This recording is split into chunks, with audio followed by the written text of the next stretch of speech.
Dekabr oyida qanday ob-havo bo'lishi kutilmoqda? Assalomu alaykum hurmatli tomoshabin, kanalimizdan uzoqlashmang. Obuna bo'lib, like bosishni unutmang. Sizni qiziqtirgan eng tezkor, eng ishonchli va eng so'nggi ma'lumotlarni faqat bizning kanaldan topishingiz mumkin. O'tkazib yubormang. Dekabr oyi Samarqand ob-havosi juda sovuq bo'lib, havo harorati 1 selsiyadan 9 selsiya darajagacha tashkil etadi. Sizga issiqroq kiyinishni va o'zingiz bilan qo'lqoplaringizni olishni maslahat beramiz. Samarqandda dekabr oyida sovuq va nam bo'lishi kutilmoqda.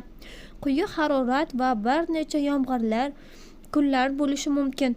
Shuning uchun shamollab qolishni oldini olish uchun munosib kiyinib oling. Siz dekabr oyida Samarqandda bir necha kun davomida qor yog'ishi guvohi bo'lishingiz mumkin. Samarqandda sayohatingiz davomida sovqotmaslik, qorli ob-havo uchun mo'ljallangan etiklaringiz va issiq kiyimlaringizni olishingiz juda muhim. Bizning ob-havo ma'lumotlarimiz sizni dekabr oyi Samarqandda qanday ob-havo kutilishini bilishingizga yordam beradi. Agar siz yaqin kelajakda Samarqandga sayohat qilishni rejalashtirayotgan bo'lsangiz, biz sizga kelishingizdan avval aynan Samarqand uchun mo'ljallangan ob-havo ma'lumotlarini ko'rib chiqishni maslahat beramiz. Bizning ob-havo ma'lumotimiz har 3 soatda yangilanadi.